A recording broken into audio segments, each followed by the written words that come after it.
پھر عورتوں کی جس طرح سے وہ تذلیل کرتے اور غلاموں کے ساتھ اس طرح کا جانوروں جیسا وہ سلوک کرتے، اس سے سیرت کی تاریخ کی کتابیں بھری ہوئی ہیں۔ لیکن جو بات میں آپ کی خدمت میں عرض کرنا چاہتا ہوں وہ یہ ہے کہ صدیوں کے بعد پہلی وحی نازل ہوئی غار حرا میں۔ بہت سارے عنوانات تھے جن پر بات ہونی چاہیے تھی۔ صدیوں کے بعد آسمان کا زمین سے دوبارہ سے رابطہ ہوا۔ عقیدے پر بات کرنا بھی بڑا ضروری تھا۔ عورتیں بڑی آزمائش میں تھیں، بیٹیاں بڑی تکلیف میں تھیں، ان کے دکھوں کا مداوع کرنا بھی بڑا ہی ضروری تھا۔ انسانیت سسک رہی تھی، تڑپ رہی تھی، بلک رہی تھی۔ غلاموں کے ساتھ جانوروں سے بدتر ان لوگوں کا رویہ تھا۔ ان سارے پہلوؤں پر بات کرنا بڑا ہی ضروری تھا، ہر موضوع بڑا ضروری تھا۔ حقیقتیں آشکار کر دے، صداقتیں بے حجاب کر دے، ہر ایک ذرہ یہ کہہ رہا ہے آ اور مجھے آفتاب کر دے۔ ہر موضوع تشنا ہے، بڑا ضروری ہے اس پر بھی بات ہو، اس پر بھی بات ہو، اس پر بھی بات ہو۔ لیکن آپ قرآن مجید کا مطالعہ فرمائیے، جو پہلی سورت پہلی آیت نازل ہوتی ہے غار حرا میں، وہ نہ تو بظاہر توحید کی بات کرتی ہے، نہ اس میں عورتوں کے حقوق کی بظاہر بات ہے، نہ اسے ظاہری آنکھوں سے دیکھا جائے تو اس میں غلاموں کی بات ہے۔ ہر موضوع پر بات کرنا ضروری ہے، اور ترس گئے ہیں اللہ کے بندے کے ان مسائل کا حل ہو۔ لیکن جو پہلی وحی آئی ہے نا غار حرا میں، اس میں ان موضوعات پر بات ہی نہیں کی گئی، بلکہ کیا کہا گیا؟ اقرا، پڑھو، اقرا بسم ربک الذی خلق، پڑھو اپنے رب کا نام لے کر جس نے پیدا کیا۔ یہ بڑا باریک معاملہ ہے، اس کو سمجھیے گا۔ آپ ایک دینی ادارے کے دستار فضیلت کے اجتماع میں موجود ہیں، اس فلسفے پر ضرور غور فرمائیے گا کہ بات عقیدہ توحید کی بھی ضروری ہے، عقیدہ رسالت کی بھی ضروری ہے، عقیدہ آخرت بنیادی عقائد میں سے۔ پھر حقوق کا معاملہ بڑا پریشانی والا ہے، لوگ بڑی تکلیف میں ہیں، لیکن پہلی وحی آتی ہے تو آتے ہی فرمائے اقرا بسم ربک الذی خلق، رب کے نام سے پڑھو۔ معنی کیا ہوا؟ کہ تم پڑھنا شروع کر دو، مسائل سارے ہی حل ہو جائیں گے، سبحان اللہ، عقائد بھی ٹھیک ہو جائیں گے، اعمال بھی بہتر ہو جائیں گے، حقوق کا پتہ بھی چل جائے گا۔ تم پڑھو، مسائل کا حل اللہ کے نام سے پڑھنا، تعلیم حاصل کرنا۔ جب لوگ تعلیم حاصل کرتے ہیں نا، ادھر غور کیجئے گا بات پر، اللہ تعالیٰ نے قرآن حکیم میں فرمایا کہ انما یخشی اللہ من عبادہ العلماء، فرمایا اللہ کے بندوں میں سے جو عالم ہیں وہ اللہ سے ڈرتے ہیں۔ سبحان اللہ، زیادہ غور کریں میں نے کیا کہا، جو عالم ہیں وہ اللہ سے ڈرتے ہیں۔ چلو تسی کہہ دیا کرو مولویوں نو خوف خدا نہیں، لیکن اللہ کا قرآن یہی کہتا ہے کہ جو عالم ہیں وہ اللہ سے ناراض ہو گئے ہیں آپ لوگ۔ میں نے ایک بات کی ہے جو ہمارے ہاں روز کی جاتی ہے، لیکن اللہ کا قرآن یہ فرماتا ہے کہ جو علم والا ہے وہ اللہ سے، اور نبی کریم علیہ السلام نے ارشاد فرمایا میں تم سب سے زیادہ رب کو جانتا ہوں، اور میں تم سب سے زیادہ اللہ سے ڈرتا ہوں۔ جیسے جیسے اس کی معرفت حاصل ہوتی جاتی ہے، علم آتا جاتا ہے، ویسے ویسے لوگ اپنے رب کریم سے ڈرتے ہیں، ان کا عمل بہتر ہوتا ہے۔ یہ جو آپ کو بے باک خطیب نظر آتے ہیں نا، میرا ذوق کہتا ہے، میرا وجدان کہتا ہے، میں یہ سمجھا ہوں، میرا یہ خیال ہے، میں فتووں سے نہیں ڈرتا، یہ بنیادی طور پر اپنے مطالعہ کو مضبوط نہیں کرتے۔ یہ چیزوں کی باریک، بھئی جو تو پڑھتا جاتا ہے وہ تو ڈرتا جاتا ہے۔ علم ہی تو انسان کے اندر انکساری لاتا ہے۔ اگر آپ کہیں تکبر دیکھیں تو اس کا معنی یہ ہے کہ علم نہیں ہے. اگر آپ کہیں دعوے دیکھیں اس کا مطلب ہے علم نہیں ہے. اگر آپ کہیں دیکھیں کہ کوئی آدمی بڑی اپنی تعریف کرتا ہے اور اپنے منہ سے میاں مٹھو بنتا ہے تو معنی یہ ہے کہ وہ ابھی تک الف با تا سا کے مفاہیم کو بھی نہیں سمجھ سکا. تو جہاں بھی علم آتا ہے وہاں معرفت آتی ہے. جہاں علم آتا ہے وہاں عقائد بھی ٹھیک ہو جاتے ہیں اور اعمال بھی درست ہو جاتے ہیں. شرط یہ ہے کہ علم سے شغف ہو, علم سے پڑھنا پڑھانا مقصود ہو. کئی دفعہ نا کسی کمرے کے اندر بہت سارے موذی جانور جمع ہو جاتے ہیں. بچھو بھی ہے, سانپ بھی ہے, کھٹمل بھی ہے, چھپکلیاں بھی ہیں. اب وہ سارے اس کمرے میں اس لیے جمع ہو گئے کہ وہاں اندھیرا بہت ہے. اب وہ آپ اس اندھیرے کے اندر اگر انہیں مارنا چاہیں گے نا تو ہو سکتا ہے آپ چھپکلی کو مارنے لگیں تو بچھو آپ کو ڈس لے. آپ کھٹمل کو مارنے لگیں تو سانپ آپ کے پاؤں پہ ڈنگ مار دے. اس اندھیرے میں آپ ان جانوروں کو اگر مارنا چاہیں گے, تلف کرنا چاہیں گے تو ہو سکتا ہے آپ کو الٹا نقصان پہنچے. اس کا ایک ہی حل ہے, آپ کمرے میں اجالا کر دیں. نہیں سمجھ آئی آپ کو؟ آپ ایک دفعہ اجالا کریں تو صحیح, اجالا کرے تو آپ کو مارنے پڑیں گے نہیں, اجالا ہوتے ہی بھاگ جائیں گے. اس لیے کہ موذی جانور جمع ہی وہاں ہوتے ہیں جہاں اندھیرا ہوتا ہے. جہاں اجالا ہوتا ہے وہاں موذی جانور جمع. جعلی پیر وہاں بنتے ہیں جہاں جہالت ہوتی ہے. وڈیرا شاہی نظام وہاں قائم ہوتا ہے جہاں جہالت ہوتی ہے. لوگ سوچ سمجھ کر اپنے نمائندے وہاں منتخب نہیں کرتے جہاں جہالت ہوتی. جہاں علم آتا جاتا ہے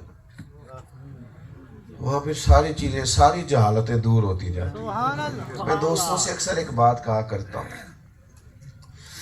میں دوستوں سے کہتا ہوں پیر پڑھا لکھا ہو نا, عالم فاضل ہو تو اس کی کرامتیں زیادہ نہیں ہوتی. یہ آپ تجربہ کر لیں. جتنا پیر جاہل ہو اس کی کرامتیں اتنی زیادہ ہوتی ہیں. جتنا ان پڑھ ہو اتنی کرامتیں زیادہ ہوتی. وہ ہر 1.5 منٹ پہ نئی کرامت تیار ہیں. پیر صاحب ہی پر پڑھے لکھے ہیں, کسی ادارے کو چلاتے ہیں, کتابوں سے شغف رکھتے ہیں, کرامت ہی کوئی نہیں. کیوں نہیں ہوتی؟ اس لیے نہیں ہوتی کہ جہاں علم ہوتا ہے وہاں کچھ خوف خدا ہوتا ہے. اور جس بندے نے کوئی بات کرنی ہوتی ہے پھر اسے اس کے لیے کہیں سے کوئی دلیل چاہیے ہوتی ہے.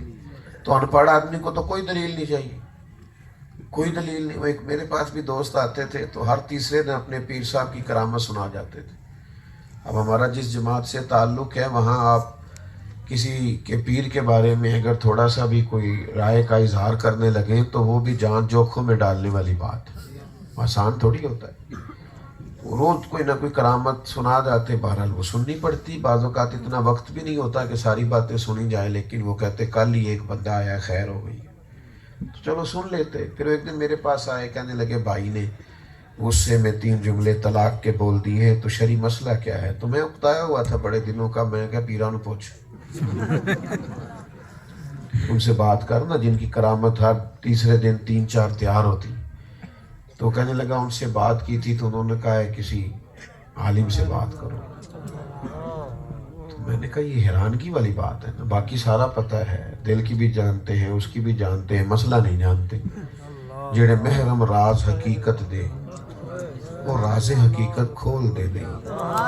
اے جنہ ویکھیا نہیں او کرن گلاں, جنہ ویکھ لیا او تے بول دے نہیں. اے نہ ویکھیا نہیں تاں کرن گلاں, جنہ ویکھ لیا او تے بول دے نہیں.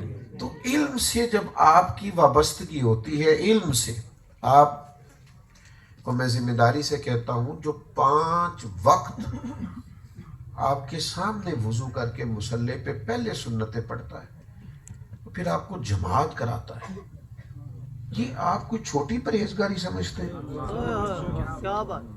یعنی ہر روز پابندی وقت کے ساتھ آپ کے سامنے آپ کا امام سنت پڑھتا ہے, جماعت کراتا ہے. کس کو صوفی کہتے ہیں آپ؟ کس کا نام فقر رکھ لیا ہے؟ کس کو درویشی کہتے ہیں؟ جو کبھی کبھی ملے آپ کو جبے کبے میں ملبوس اور 1.5 منٹ کے لیے آپ اندر جائیں بس, پھر نکل جاؤ خانقاہ سے. حضرت کا وظائف کا ٹائم ہے. جس نے آپ کے علاقے کی 3 نسلوں کو قرآن مجید پڑھا دیا.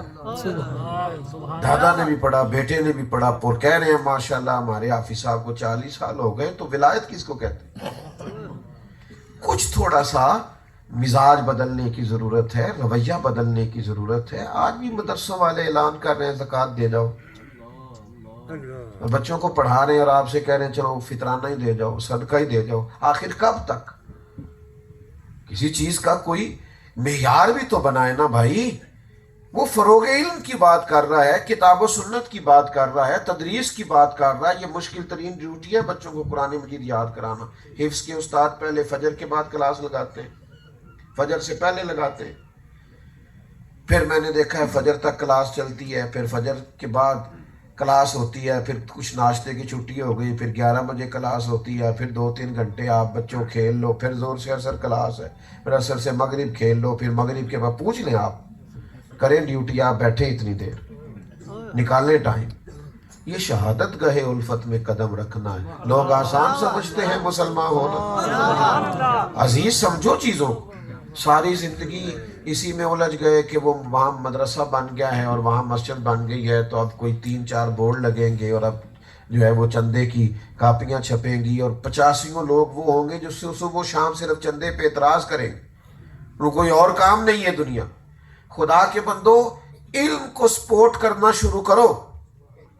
کچھ مزاج, اور خود بھی اپنا مزاج پڑھنے پڑھانے کا بنائیں, سمجھنے سمجھانے کا بنائیں, غور کرنے کا بنائیں. سارا دن موبائل دیکھتے ہو, کوئی علم کی بات بھی دیکھو, اس میں کوئی حدیث پاک بھی دیکھو, اپنے موبائل میں کوئی تفسیر بھی رکھ لو. یہ شوق ہی نہیں رہا ہمارا. اور اگر کہیں کوئی شوق ہے بھی, کوئی چیز پڑھنی بھی ہے, تو پھر مناظرے کا شوق. اگر پڑھنی بھی ہے, کہیں سے سیکھ بھی لی ہے, تو ایک جگہ سیکھ لی, پھر اپنے امام سے جا کے جھگڑا شروع کر دیا کہ آپ یہ مسئلہ بتائیے. بھائی علم کو عمل کے لیے سیکھا جاتا ہے, اپنی تربیت کے لیے سیکھا جاتا ہے. صرف ابحاث کرنے کے لیے سوسائٹی کے اندر بحث و علماء کریں گے مناظرہ حق کے لیے جب ضرورت ہوگی, لیکن ہر آدمی کو تھوڑی اجازت ہے کہ اٹھے گا اور بحث کرے گا. آپ نے اپنے وقت کو گزارنے کے لیے کیا بیچارے مذہب کو ہی تختہ مشق بنانا ہے؟ اسی پر آپ بحث کریں گے, اور خوش عقیدہ لوگ آپس میں بیٹھ کے بحث کر رہے ہوتے ہیں جن کا بنتا ہی نہیں سرے سے. سنو, نبی کریم علیہ السلام نے فرمایا, سبحان اللہ, کریم فرمانے لگے, جس نے دین کا علم اس لیے حاصل کیا کہ علماء سے بحث کرے گا یا جاہلوں پہ روب جمائے گا, اس بندے کو اللہ جنت کی خوشبو بھی عطا نہیں کرے گا. آپ اللہ کی رضا کے لیے اس کو پڑھیے. میں طالب علم مجھ سے کبھی کبھی ادارے کے پوچھتے ہیں, کہتے ہیں صاحب کون سی کتاب پڑھا کریں. میں نے کہا جمعہ پڑھانے کے لیے یا اپنی تربیت کے لیے پوچھ رہے ہو؟ اگر تو جمعہ پڑھانے کے لیے پوچھ رہے ہو تو بتا دیتے ہیں, لیکن اس سے علم نہیں آتا, وہ تو آپ کسی کو سنانے کے لیے پڑھنا چاہتے. آپ اپنی تربیت کے لیے, اپنے نفع کے لیے شروع کریں نا پڑھنا. پھر اتنا مواد زندگی میں آپ کے سامنے کھل جائے گا کہ آپ محسوس کریں گے کہ گھنٹوں بھی گفتگو کریں تو ختم نہیں ہوگا. پر سیکھنے کے لیے پڑھیں. ہمارا سارا بھی اور یہ بن گیا, یا بحث کریں گے یا وہ پڑھیں گے اس لیے کہ کسی کو سنانا ہے. تو بھائی اس سے آپ حاصل کریں, اس سے آپ تربیت پائیں, اس کا نفع دیکھیں زندگی میں کتنا زیادہ ہے.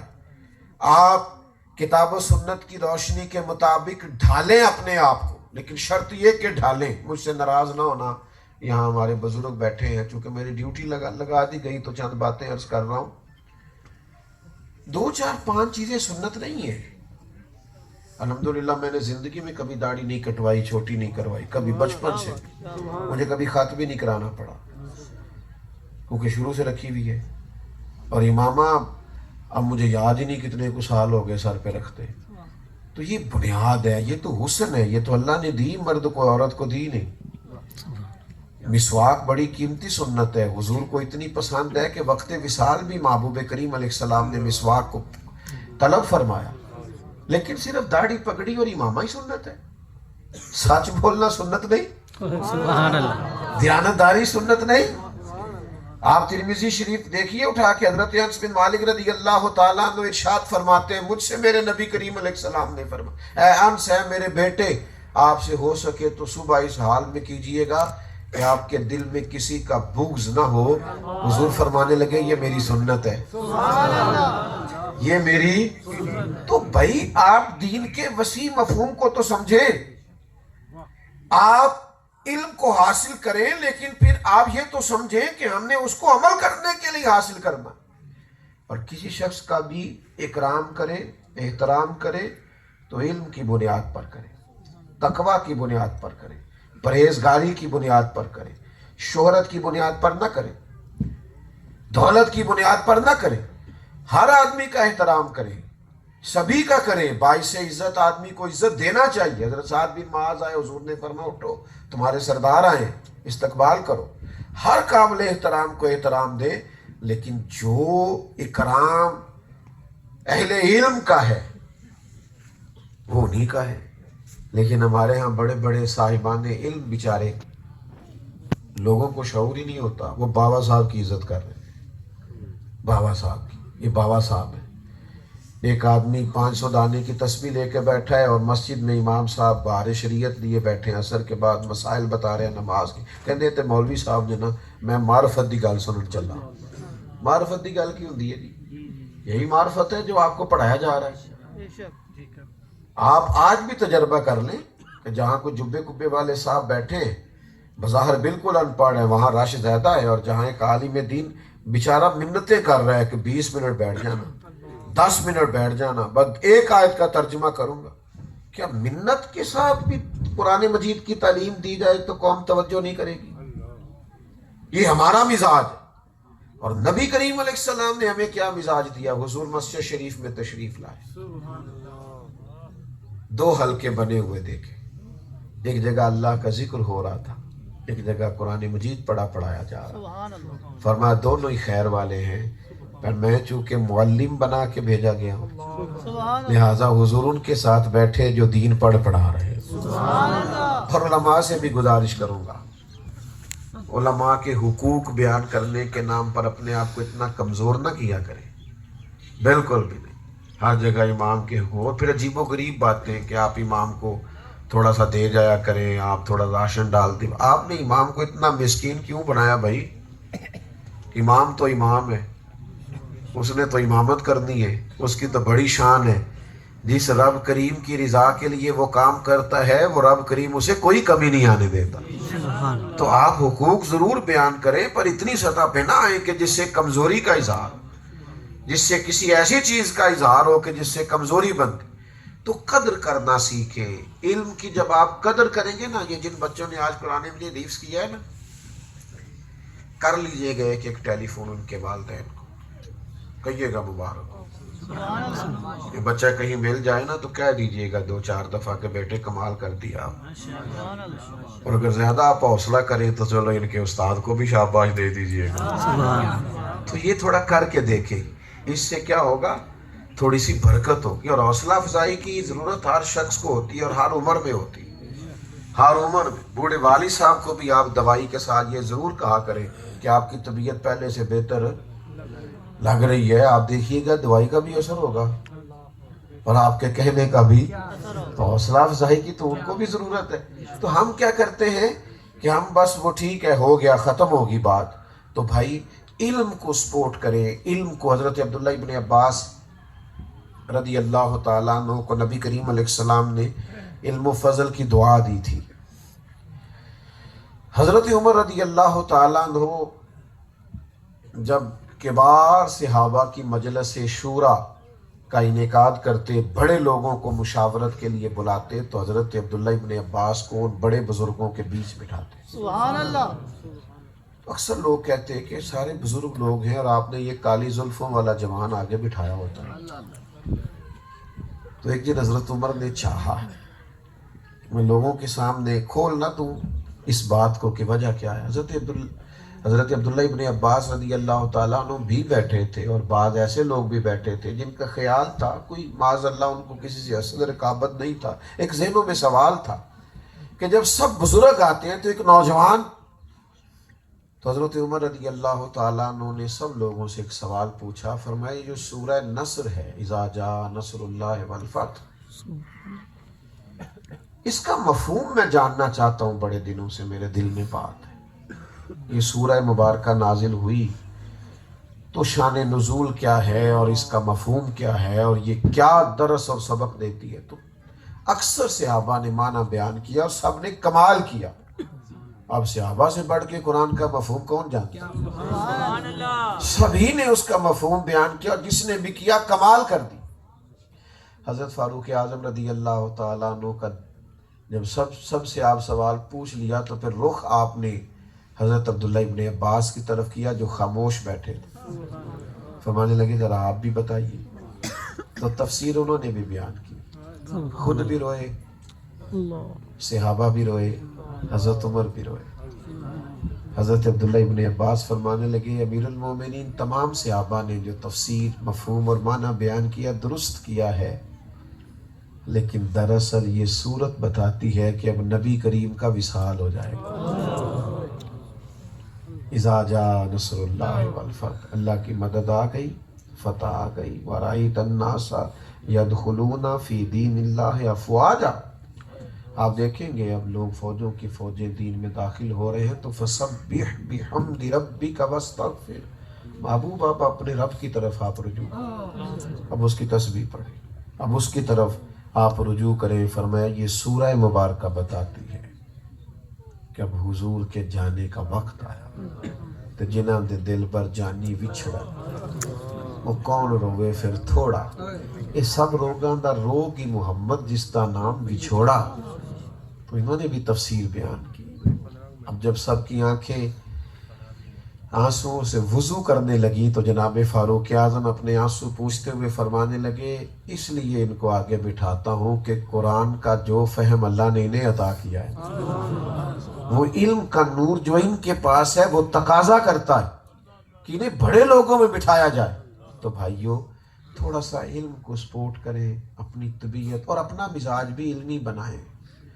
بچہ ایک داخل کرانے ایک دوست آئے تھے، کہنے لگے ہمارا بچہ رکھ لیں، ہماری بخشش کا ذریعہ بن جائے گا۔ تو میں نے کتنی عمر ہے؟ کہنے لگے 42 سال۔ تو میں نے کہا اللہ کی بارگاہ کی طرف توجہ کریں، اعمال کریں جو انشاءاللہ آپ کی بخشش کا خود سے ذریعہ بن جائے۔ آپ 40 سال عمر ہے، آپ بڑا کچھ کر سکتے ہیں۔ میں نے کہا آپ بھی آیا کریں، شام کو یہاں بیٹھیں، ایک ایک آیت کی تفسیر پڑھیں، غور کریں، ابھی تو وقت ہے۔ کہنے لگے نہیں عمر بڑی ہو گئی۔ میں نے کہا یہ تو بالکل بیکار بہانہ ہے، تمام صحابہ نے بڑی عمروں میں کلمہ پڑھا، بڑی عمروں میں دین سیکھا۔ یہ بہانے چھوڑ دیں، بڑی عمر ہو گئی، جس کی بڑی عمر ہو گئی ہے وہ واٹس ایپ نہیں چلاتا،